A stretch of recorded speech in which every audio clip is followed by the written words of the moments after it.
Welcome to today's episode of Skillmatic, Product Innovation Skills and Sky High Perspectives from Aerospace. Time and breaking news. This is the company that's working on the Uber of the skies. The sky is not the limit, according to Jetson Aero. Joby Aviation. The National Highway Traffic Safety Administration has launched an investigation now into Waymos. Zoox vehicles are designed from the ground up for autonomy. Huge move today.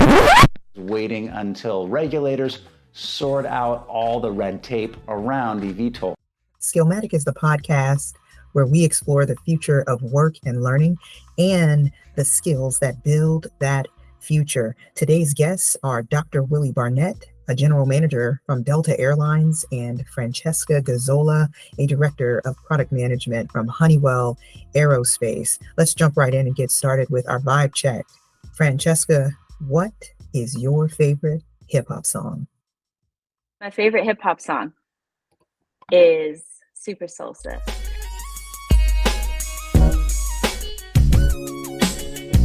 I'm a director of product at Honeywell Aerospace. I lead our defense applications for our enterprise software. And my background is in advanced air mobility, 5G for airborne and autonomous operations.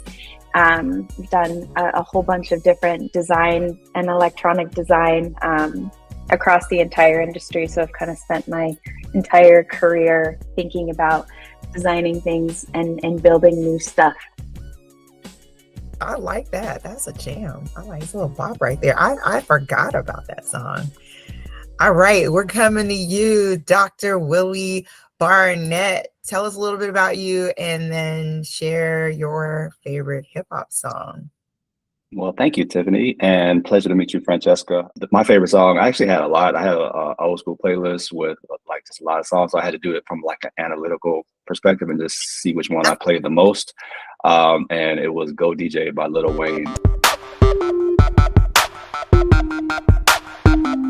I work at Delta Airlines in their innovation team called The Hangar. It's a small team that sits on the campus of Georgia Tech in Technology Square, and we focus on looking at solutions and themes that are maybe about 3 to 5 years out from being implemented into the airline. We're often called on to solve new problems or take a look at things that the business may not be able to focus on right now or may not know how to. And we are very multidisciplinary. We have designers, engineers, and researchers and strategists. So lots of different profiles on our team. And we sit in the main technology group within Delta, which is in IT. And I have a background in electrical engineering, so from Georgia Tech. So it's like I get to work at home, a place where I spent a lot of my time at, and business and management. So those are my background skills that I bring to the table. And within the group, I lead the design and research components of the projects that we do.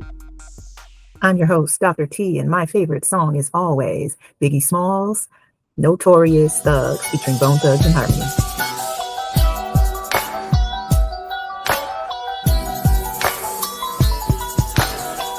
So I want to jump right into our topics. We've got a really fun episode planned today.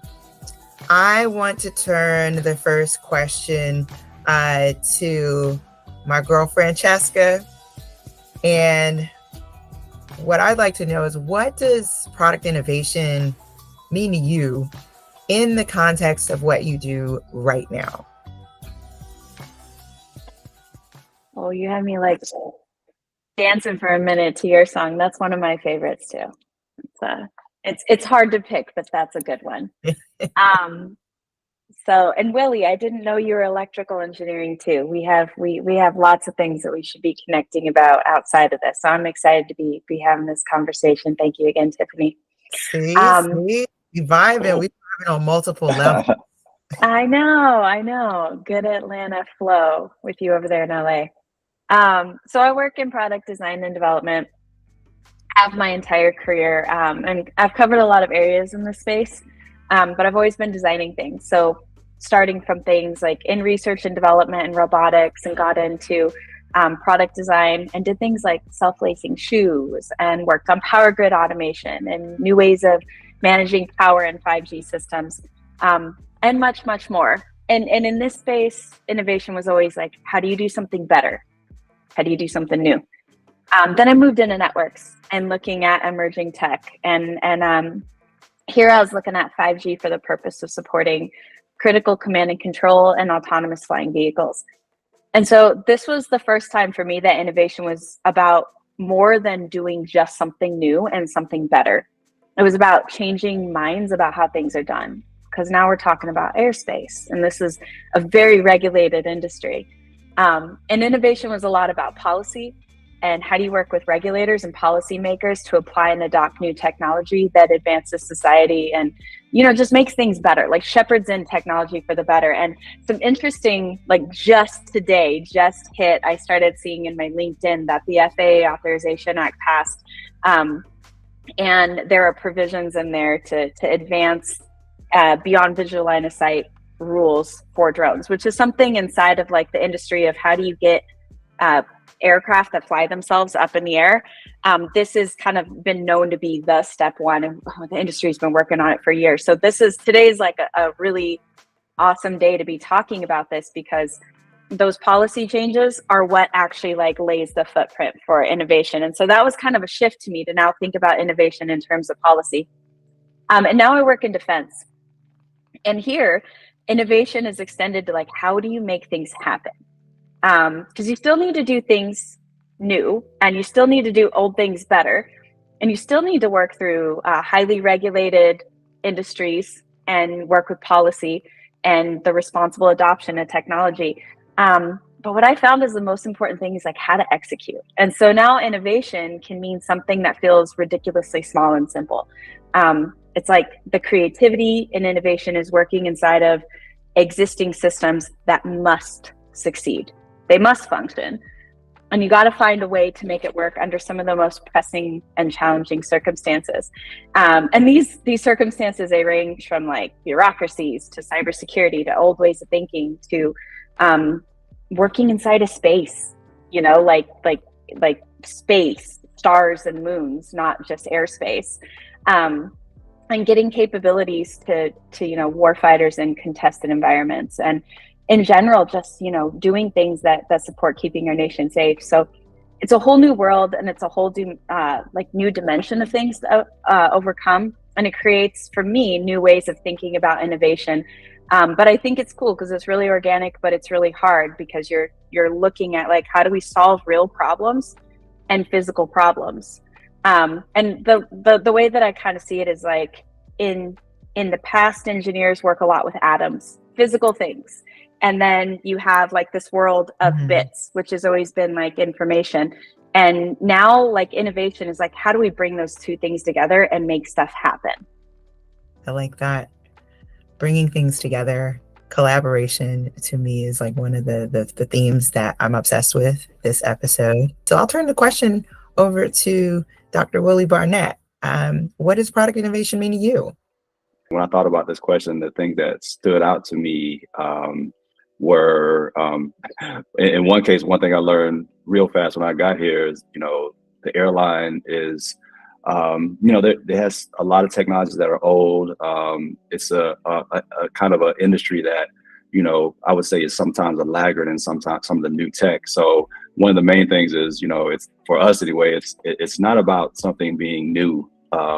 It's really about a novel way to implement something. So a perfect example is when I first started, I just remember we were like, one of the big things we were celebrating were these RFID bag tags, where you don't have to use a barcode scanner, you just use RFID readers. And I just remember I was like, man, I think RFID has been around for like 20 years.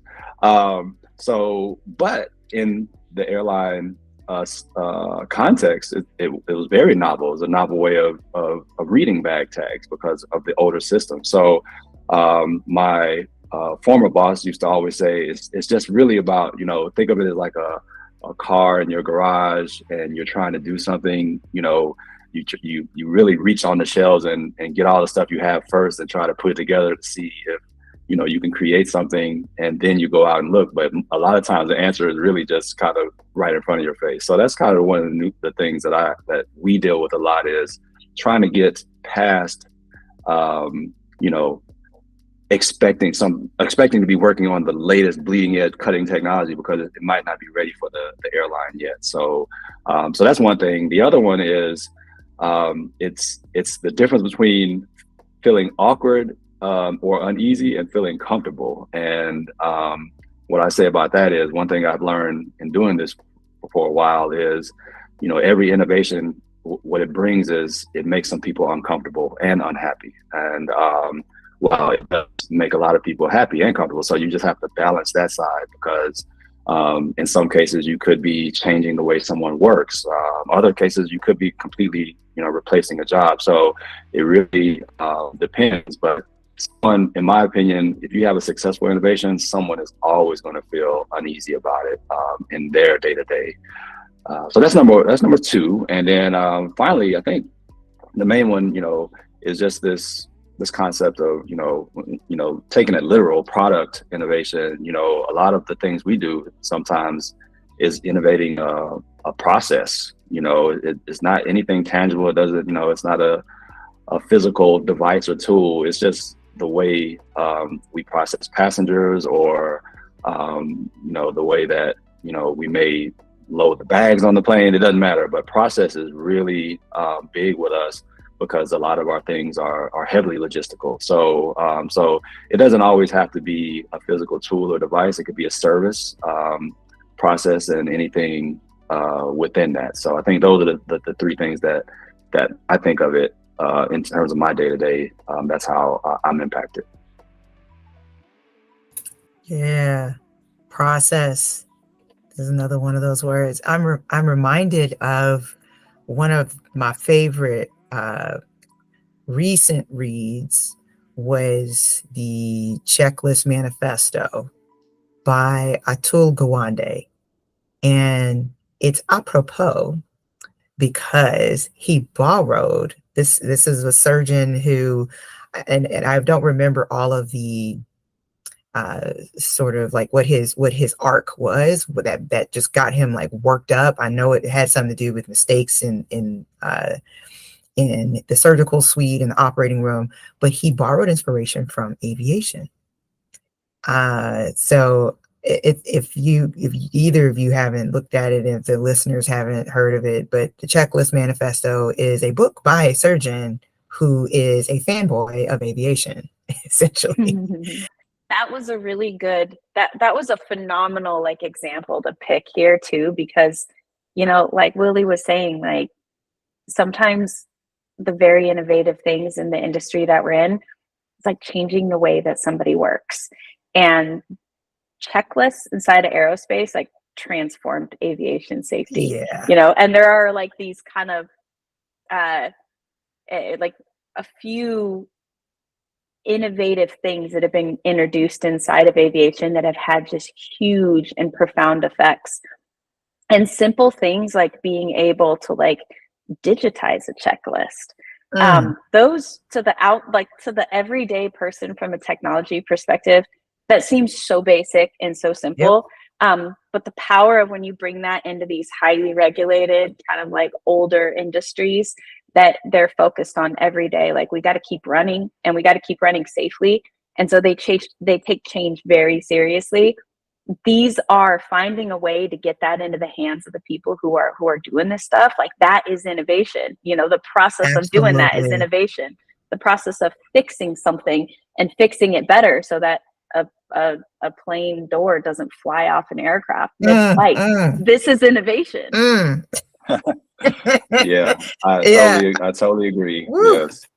So Willie is like, both of you are unearthing. I'd forgotten. I had no intention of mentioning this book or doing a plug for Dr. Gawande, but I love checklists, and I love how, to Francesca's point, it's deceptively simple. He found in the operating room, like, where are you putting your tools? Like, could that prevent you from leaving something in someone's body, right? Sometimes that checkbox, powerful stuff. But this brings me to our next topic, I have seen project and program management unfold in multiple industries. But I started in architecture, which is also very process driven, as is electrical engineering, right? Like we all have these same backgrounds and can appreciate process. And I remember as I've navigated through these different fields, architecture, aviation, even in my current role, digital learning transformation. But Right. PDCA, I came across that in my doctoral program, Plan, Do, Check, Act. Like I feel as though that also maps to an old Buddhist or some sort of saying where it's like chop wood, carry water, right? Like if you just remember to do these two things, that can actually like also calm you when you're having to do kind of like repetitive tasks, things that are critical even for innovation. As you think about what you would demystify for someone else, imagine you've unlocked every milestone and goal for your current assignments and you're passing this torch to the next leader. When you highlight the activities, the rituals, the spaces, the insights you've learned, where you've learned and grew the most, what do you say? I think for me, what I would have to turn over to anyone doing this role is, fun fact, I actually started at Delta as a ramp agent. So throwing bags on the plane. And I did that for about a month. And then they said, we need some people to be gate agents. And this was summertime in Atlanta. So I was like, yes, I'll do that, right? I'll volunteer. So I was a gate agent. So I did that for 4 years while I was doing the PhD. I would come home every summer and do that, and then go back to Manchester, which is where I did my PhD. So I actually, I have experience of being a gate agent, a frontline employee, a blue collar worker within this company, right? And just understanding that, a lot of their pain points, they blame on corporate, and then when you get up to the corporate side, you start working on projects, you start saying, oh, this would work if the frontline employees just did this, so it's kind of like they have a different perspective, so the most successful projects in this job, at least since I've been here, are the ones where you can relate to both sides. Because the reality is, the frontline employee doesn't, most of the time doesn't understand the business of making money, I guess, and those those motivations, and then vice versa. It's a lot of people in the corporation who haven't really been at the airport in that capacity of doing the actual work. So just kind of being able to kind of stand in the middle of both sides and being able to navigate both sides, not going too far down the corporate side, and not going too far down the frontline side, and then trying to meet in the middle. Like literally, it's a little cliche, but the only way to get the right solution is something that's going to be best for both sides. Because one thing I have learned is, if you throw something out there and enough, let's just say it's for a solution for a gate agent, enough of them don't like it, then you have to pull it, because it's just the power of the people and that kind of thing, right? So I think that's one of the best things that I learned and that I would have to pass on is, how do you get two sides to empathize with each other? And that's tricky, because like I said, everyone has different motivations and different understandings of both worlds, and a lot of it's assumption and or bias based as well. So that's what I would take. Ooh, Francesca, what's up with you? What do you say? I have so many thoughts. The fact that you started on process and then he started with like I say this very often, boots on grounds, hands Yeah, he started on from the things. bottom. His Drake. Yes. Not saying that I side with Drake, by the way, for the record, for the people listening in. Who do you think would win? Got to go with Kendrick. Kendrick, his lyrics, his last album was outstanding. Best album, I think, for last year. I'm a Kendrick. I'm in LA. I'm Be Team careful. Kendrick. Be careful. But how does that bounce off of you? Well, so the first thing I want to just like come back to your topic on process. I'm a product leader inside my company is what I would be titled. I've been told, build a business, build a brand new business that we do not have today. And when I am done, and if what success looks like for me is that there is a new business on the other end of this. And, you know, we're a big company. We talk about big businesses in B's. You know, what do they return? They return numbers with B's. And so I had this moment kind of early in my time here and figuring out how I do this, that I told somebody, I said, I feel kind of nervous because I am here to develop product, but I find myself being obsessed with process. And at the time I was rereading Atomic Habits by James Clear. And there was one thing that he wrote in there that just stuck with me. And so when it wasn't really feeling like, I was like, am I actually doing the job that, you know, they asked me to do? Am I really doing this? There was this quote in there that you don't rise to the level of your goals, you fall to the level of your systems.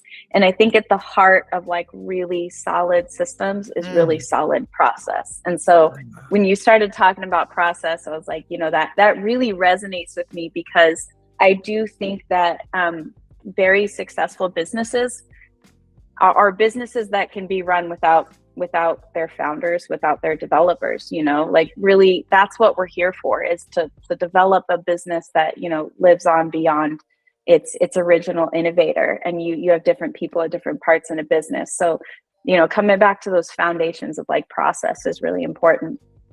And as far as like, you know, if I've really figured it out and I look back and, you know, I would say customer first, you know, like always customer first, because at the end of the day, that's why we're here. So like if I go a week in not interacting with customers and not listening to like what people need and really, you know, on that boots on ground, hands on equipment level, I start to feel really uneasy. I think the second thing is like ask why incessantly. I think if you're in a really small startup and you're doing something really scrappy, this is less, I think, necessary, because you've already broken the shackles of needing to ask why. You are a rebel in your business cause. You don't have to ask why. You get to do what you want to do. And that's what's so empowering and awesome about startups. The horrifying part is you don't do it on top of, you know, like a publicly traded company with a whole bunch of money and the wins at your back, financial wins at your back. And when you are in one of those really big companies, you know, we're talking from two very large company perspectives here, you run into a lot of, well, this is the way things have been done. This is just the way we've done it before. And I think when you're thinking about innovation and being successful and playing something forward, you have to counter that. And if you ask why, and you ask why, and you ask why, you know, if you can't do something, you can't make a change, and the end answer that you get after asking all the intelligible people that this is just the way we've always done it, like that is when you press. That's when it's time to have that like organizational courage to press. And then a couple other things I'd say is be honest about what you are not doing in your business that introduce risks. Because I do see that a lot when we're also pressured to deliver on innovation, that sometimes, you know, people develop blind spots. And I think that, you know, being very honest with yourself and transparent with your teams of like, hey, look, we are going to press things differently. And we're not going to do it because y'all have been doing it wrong forever. We're going to do it because we are doing something new, and that calls for doing things new. But we also have to be very clear about where our risks are. Be transparent about that, because you've got to be ready to pivot. Because if we're really talking true innovation, you're going to fail more than you're going to succeed. And that's, you know, that is the great risk that comes with innovation. Is just a fact of it. You know, the successes are so much larger in comparison, but you're going to fail more often than you succeed. So all you really need is like a small number of wins inside of a truly innovative space. And then I would say, like, on top of that, because I already kind of mentioned courage, and it takes a lot of courage to like be transparent, ask why, press on things, and do that pivot if you need to, because you're being realistic about the risks in your business, and you say, hey, look, we didn't know something before, now we do, and we've got to pivot and kind of set yourself up to fail fast, is be kind.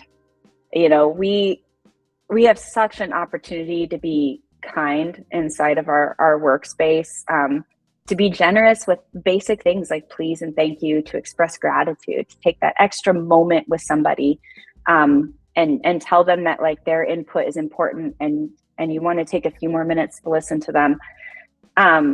Because I really think that when we're doing like these really new things and we're doing these really hard things, you know, team building is so important.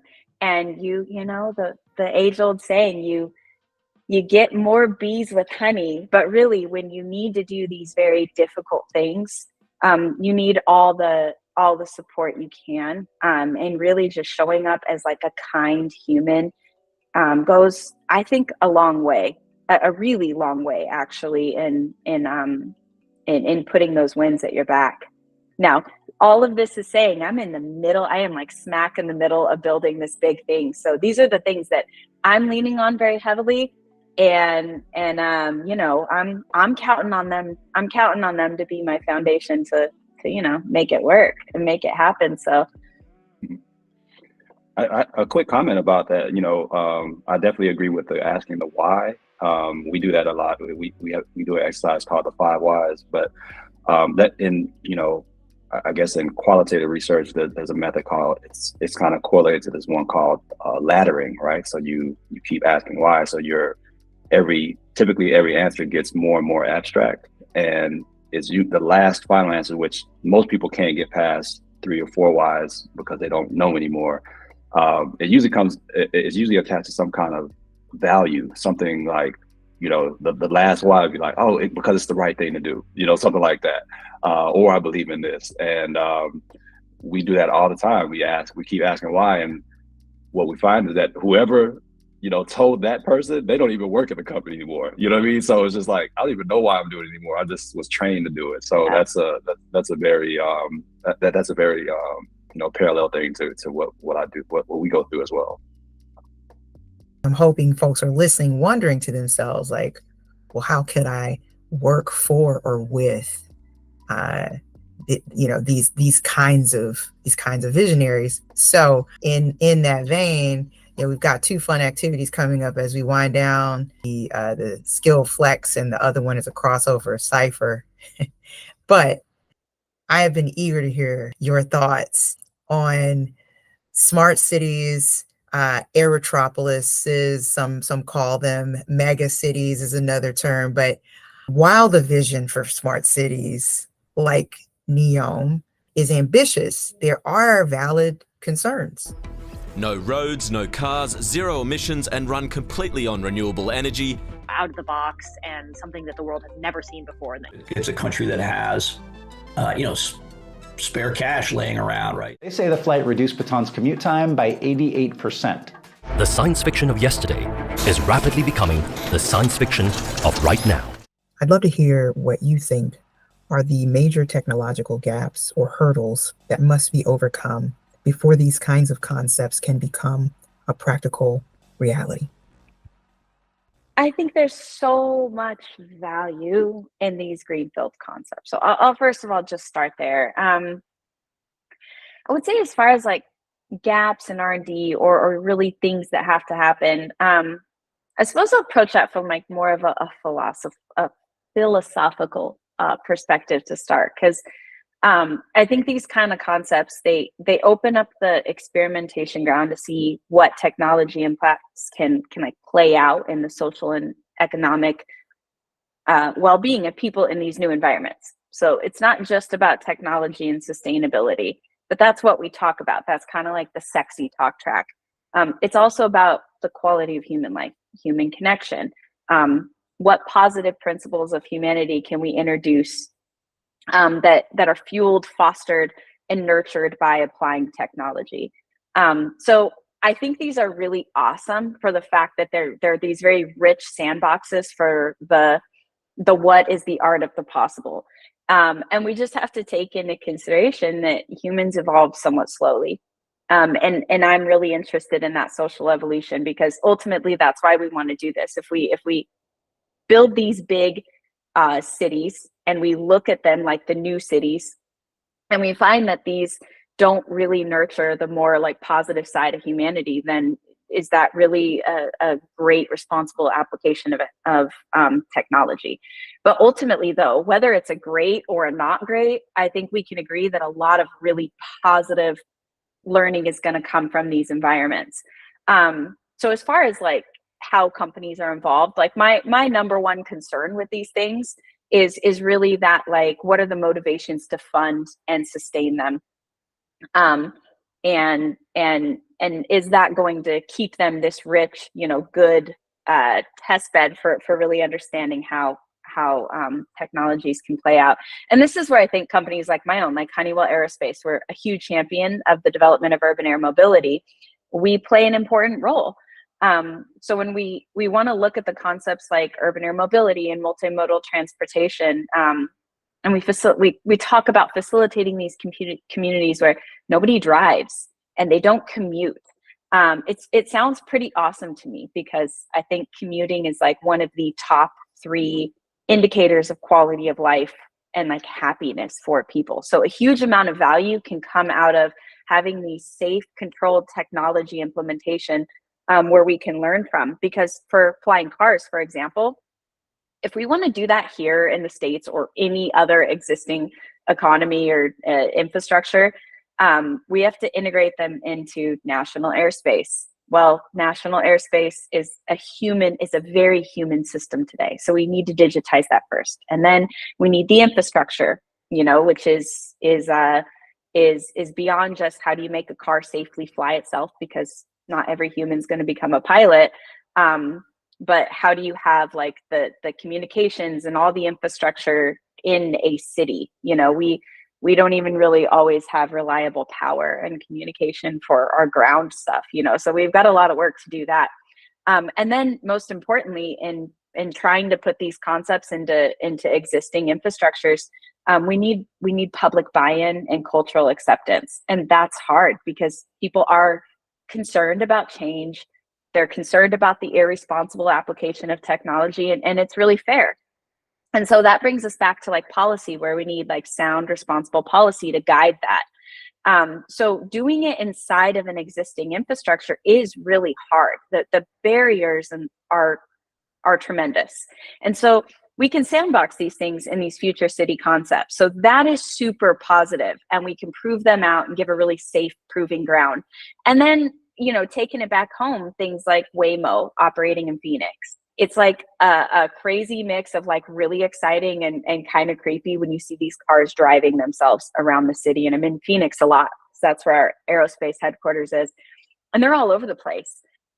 But that is a really great concept of like showing how these concepts and technologies can be eased into like an existing environment that's dependent on legacy technology, legacy infrastructure. And at the end of the day, that system and that economy you're putting this new technology in has a responsibility to serve people who are living there, people who are there today. So I see the smart cities as a really awesome top-down approach. I don't think they're the solution. I don't think they are going to be what our future looks like, but I think that they give us the right sandbox to really understand what can be done, and line up all of the things, the technology, the human acceptance, the policy, in order to actually go and do this stuff and move the technology forward, and then say, okay, here's what we're learning, and now let's bring that back to our existing economies and infrastructure, and then also saying, where can we kind of pull our existing infrastructure forward? Like I was just talking about the FAA Reauthorization Act that's working on that. So I see a huge amount of positivity in doing it, and I mean, I look forward to just kind of seeing how they evolve more. Woo! I'm tingling. I'm tingling. I don't know if you want me to repeat it, but I'm going to pivot it a little. We're still on this topic of the mega cities, the smart cities, like Vision 2030 and what's happening with NEOM and KSA. But I'm going to pivot this a little to given your unique role at Delta, do you believe there's any specific R&D areas or moonshot innovations that could dramatically accelerate the timeline? What are your thoughts on that? Yeah, I think first of all, I love the concept of sandbox because that's what I view Neom as, like, this is greenfield. Let's build this from the ground up type thing and experiment. I guess the other option is taking an existing city and plug and play and different components of what a smart city could be. From an airline perspective, this is something that's definitely on, I would say, at least the American carriers, all of our radars is, eVTOL. Not too sure about UAVs just yet, but still, when I guess anything you look up about us, the ideal smart city, it's going to have these drones or these eVTOLs to kind of move people around in close proximity. And I think it's just a matter of, one, as Roger just mentioned, the infrastructure and how do, I guess, just as an example, we were looking at inspecting planes with drones at the gate, right? Because usually to inspect the plane, you have to pull it offline and take it to a hangar. But man, there was just so many hurdles, like, just to fly a little drone around a plane, a stationary plane, right? It's just sitting there. So just, I think from an airline's perspective is how will all these things kind of like coexist, moving in the same space at the same time, kind of what was mentioned earlier. And, what will the competition be like? Are we competing with these for passengers to move them around, or are we partnering or cooperating with? Does every major airline have their own eVTOL partnership? So I think those are some of the things that, from a business strategy perspective, that everyone is kind of thinking about now from that aspect. But I think the eVTOL is the one that I am keeping my eyes close on, because it's all about their certification right now, in my opinion. And once that happens, then it becomes, okay, now we can really experiment and try this and see what it looks like, and what does that infrastructure look like? Because these things can just land on buildings quickly, really spaces that you can kind of really put up really quick. So how do you, what does the infrastructure look like from that standpoint? But I see them more as a complementary service, a complementary type of mode to the airlines, especially, like, I'm just using Georgia as an example. Getting from Atlanta to Augusta, yeah, it's about a 2.5 hour drive, but I would much rather fly it. And then people are always like, why don't you just drive? And those little short haul routes are, to me, very interesting, and it would be real curious. I would be real curious to see if airlines even just got out that business altogether. So those are, like I said, eVTOL is probably the game changing technology from my perspective, in terms of seeing what the true potential of these smart cities could be, or just in general, just urban air travel. And I just have to plug there, because that is like Honeywell Aerospace. That is where we really are putting a lot of our R&D and our efforts into enabling eVTOL. So we really we work on advancing every piece of that concept, everything except for the airframe. So we're not building airframes, and we're not operating the aircraft. However, we are advancing every piece of technology that fuels and advances that, because we see it too. We completely agree with you, Lily, and we're putting a lot of investment and a lot of backing behind it, and driving that forward. I've enjoyed this show. We are now coming to our final couple of minutes, and I'd like to let our listeners get to know you a little bit better through your reaction to the skills flex. So in 1 minute or less, tell us what skills impress you the most when building the teams that build tomorrow.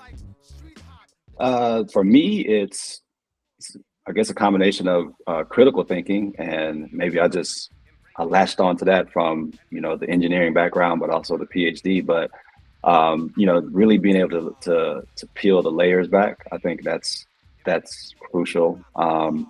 Also being able to, ironically, and no pun, is being able to navigate up to the 10,000 view, back down to the 1,000 view. Kind of like what I said earlier in terms of the corporate side versus the frontline side. So being able to navigate up and down that path and understand the bigger picture, but also what's happening in the weeds. Even if not necessarily functioning in the weeds, but being able to understand it is to me, those are the two things that stand out to me when we interview people for our team. All right, your turn, Francesca. Systems thinking. So I think there is a renewed need for like foundations and systems engineering. And any time that I see that kind of thinking in somebody, I just light up, because I think that when we talk about like any kind of transformation, everything is really has a strong systems background. And then I've talked about policy a lot. So I think like really big thinking on the topic of policy. Again, Willie mentioned this of like going to that 10,000 foot, like sometimes policies at 50,000 feet, but then we need to come back down too. And I guess the two that I'd add is human thinking, like really focused on like human-centered design, and architectures and ways of solving problems that cater to that. And then again, courage, humility, humanity, and kindness. Like we just need a lot more of that, just really strong character inside of solving these difficult challenges. So those are the things that really just like light me up when I'm talking to people. And if I see that in somebody, I'm all like, hey, I'm not growing my team right now, but like, what's your deal? Like, do you like the work I'm doing? Are you interested in it? Let's talk. Hey, 1,000,000%. And just to like, I suppose reframe these for people who are listening and have a curiosity about the kind of work that our speakers do. So the way that I heard what you just said, I heard systems thinking, which I'm all over that too. Complements Willie's skills in a wonderful way. Human-centered design. I then would also like to comment, I love the commentary on public policy, because it brings me to, I'm sure somebody might hear that and say, oh, but I didn't go to college for that, or I don't really know what that means. But I heard that as literacy, like not necessarily public policy mastery. And this is always a challenge, especially for organizations that are trying to figure out like, how do you even upskill, not necessarily just recruit new talent, but I think that truly agile organizations are good at upskilling their existing talent, right? So that they're not always on this wild goose chase. How do we speak to these kinds of skills and position them in a way where the talent or the learners can see a path to growth? Anywho, I loved what y'all just said. So last prompt, the crossover cipher, right? Which is like borrowing from rappers, but I'm not going to have Willie and Francesca do a rap battle. But in 10 seconds, so we're going to take it down to 10 seconds. Remember when Run DMC did a cross-genre collaboration with Aerosmith, or when Jay-Z did a collab with Coldplay? What I'm looking for is for you all to take just 10 seconds to throw out interdisciplinary ideas and people, or just sort of mashups, like an app meets this, this app meets this app, or this kind of role meets this kind of role. What kinds of ideas would you like to sample in your song of innovation? Potential collaborators, potential mashups that you think could help take your projects to that next level in 2024. 10 seconds. I'll go first. We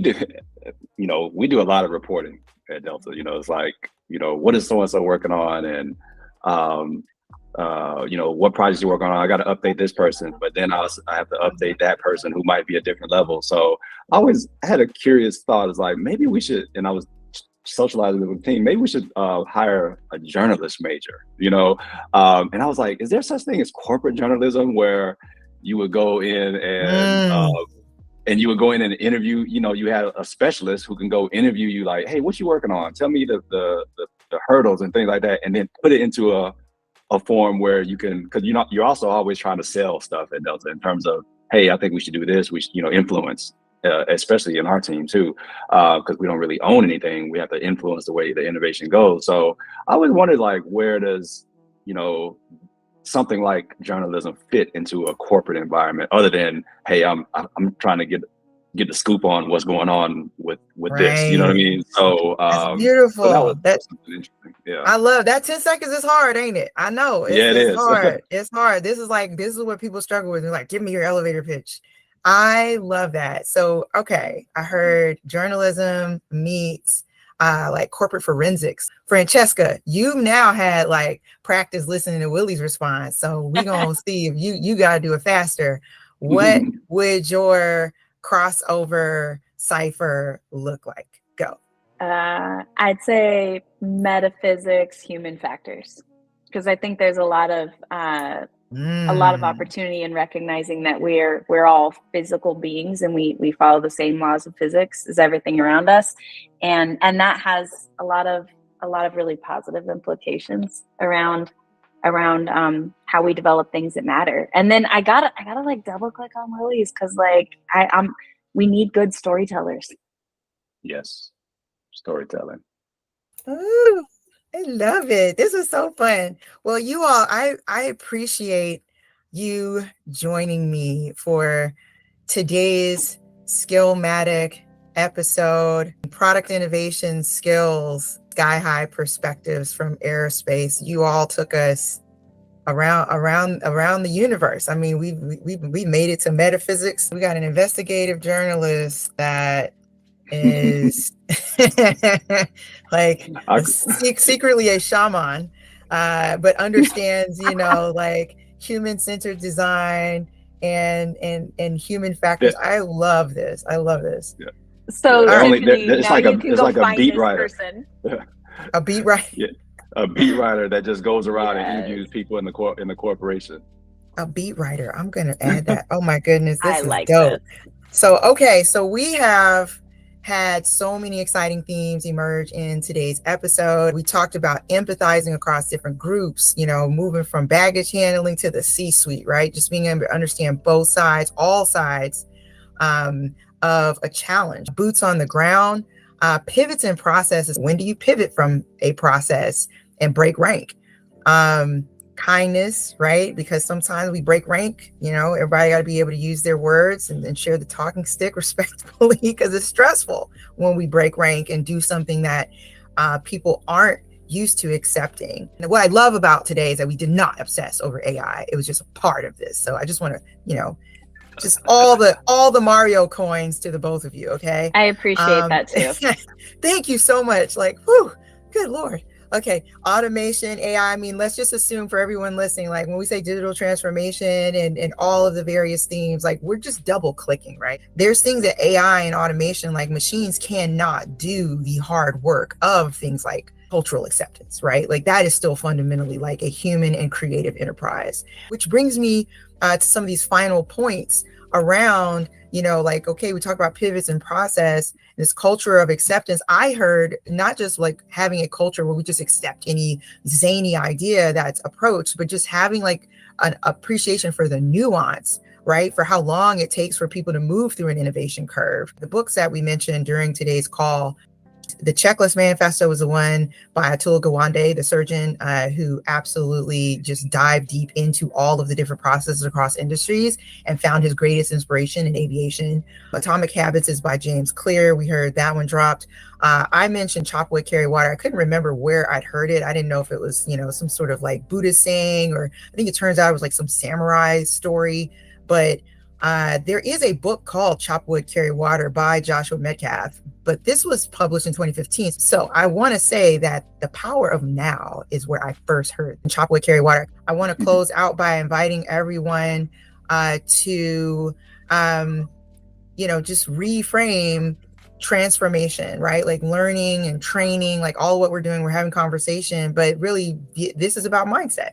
And I see transformation as a very personal thing. Before we can do product innovation and broad transformation, it has to really start with the way we think. So if you're really excited about product innovation and mashups and different ways to bring the skills that we discussed today forward in a current role or in a future role, I'm going to invite everybody to head over to skilltrends.ai.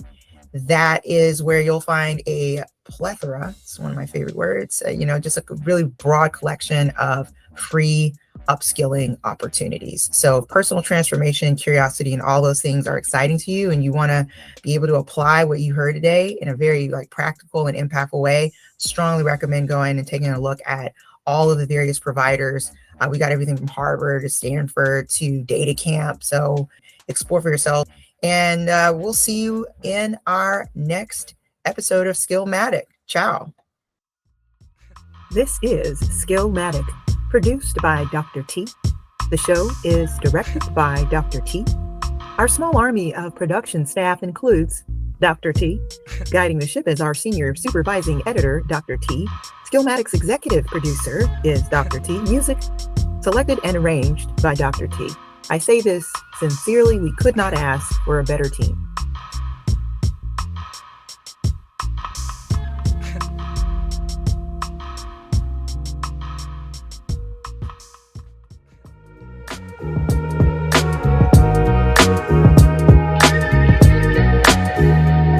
Can I kick it? Yes, you can. Can I kick it? Yes, you can. Can I kick it? Yes, you can. Can I kick it? Yes, you can. Can I kick it? Yes, you can. Can I kick it? Yes, you can. Can I kick it? Yes, you can. Well, I'm going.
Please respond when I call your name. All right, Kevin Charles, Jarris Boyton, Alicia Simmons, Philip Valdez, Gabrielle Solano, Latoya Bradbury, Anton Mitchell, Shaquan Sutton, Corey Thomas, Taryn Lucas, Kania Caldwell, Tamika Marshall, Lauren Hill,